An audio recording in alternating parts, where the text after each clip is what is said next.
Welcome to Master Key TV. తాజా రాజకీయ అలానే సినీ అప్డేట్స్ కోసం మన స్టూడియోకి రెగ్యులర్గా దాసరి విజ్ఞాన్ గారు వస్తున్నారు. ఆ క్రమంలోనే ఈరోజు అల్లు అర్జున్ జూనియర్ ఎన్టీఆర్ సంబంధించినటువంటి అప్డేట్స్ తోటి మన ముందున్నారు. వారితో మాట్లాడి మరింత డీటెయిల్గా తెలుసుకునే ప్రయత్నం చేద్దాం.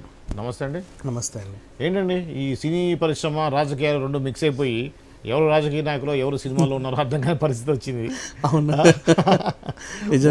మొన్నటిదాకా జబర్దస్త్లో ఉన్న కిరాక ఆర్పి వచ్చేసేమో చేపల పులుసు వీడియో పెట్టాడు. ఇప్పుడు వచ్చేసేమో మళ్ళీ నెల్లూరు పెద్దారెడ్డి అనేది చేపలు పెట్టాడు. బిజినెస్ మ్యాన్ అయిపోయాడు అనుకోగా మన రాజకీయాల్లోకి పచ్చకండు వేసుకొని రాజకీయాలకు వచ్చి రాజకీయాల గురించి మాట్లాడుతున్నారు. ఆయన అందరినీ విమర్శించడం జరిగి చూస్తూ ఉన్నాం మనం. అలానే బాబు గోగినేని అతను ఆయన ఒక ఏంటైనా దాన్ని ఆయన మూఢనమ్మకాలకి వ్యతిరేకంగా ఆయన చేయడం, ఆయన సోషల్ యాక్టివిటిస్ట్ ఆయన. సో అతను వచ్చేసి జూనియర్ ఎన్టీఆర్ గురించి మాట్లాడటం, ఈ రెండింటి మనం ఏ విధంగా చూడొచ్చండి? ఫస్ట్ యాక్చువల్గా బాబు జోగినేని గురించి మాట్లాడుకుందాం. గోగినేని ఐ థింక్ బాబు జోగినేనో ఏదో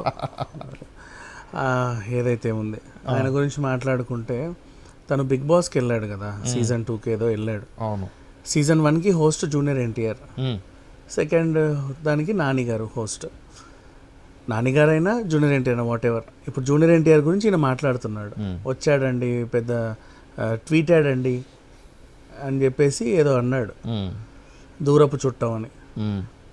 అయితే ఇప్పుడు ఆయనన్నా కనీసం చుట్టమే, ఈయనెవరు గొట్టం? దేనికి అసలు సంబంధం లేని విషయంలో ఆయన అంటే నీకు హోస్ట్ స్థాయి అయింది, నువ్వు కంటెస్టెంట్ స్థాయి.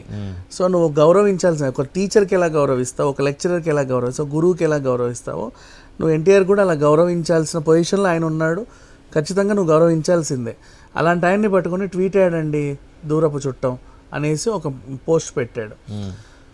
ఏ తాత పేరు అయితే నీకు పెట్టారో ఆ తాత పేరుని వైద్య విశ్వవిద్యాలయానికి పెట్టినప్పుడు అప్పటి ముఖ్యమంత్రి అది తీసేసి వాళ్ళ నాన్న పేరు పెట్టుకున్నప్పుడు ఏమైపోయింది నీ పౌరుషం?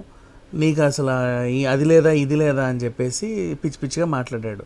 ఒక విషయము యాక్చువల్గా ప్రాక్టికల్గా మాట్లాడి మనం ఆల్రెడీ చెప్పుకున్నాం. ఇది విశ్వవిద్యాలయం పేరు మార్చినప్పుడు జూనియర్ ఎన్టీఆర్ షూటింగ్లో ఉండే ఆయన కొంచెం లేటుగా స్పందించడానికి కారణం ఆయనకు అప్పుడు ఇంటర్నెట్ అవైలబిలిటీ లేకపోవడం. నిన్న కూడా దేవర షూటింగ్లో ఉండే, ఎవరు గెలిచిన తర్వాత ఆయన శుభాకాంక్షలు చెప్పడానికి కూడా కొంచెం కారణం ఇంటర్నెట్ సదుపాయం అందుబాటులో లేకపోవడమే, అంతే.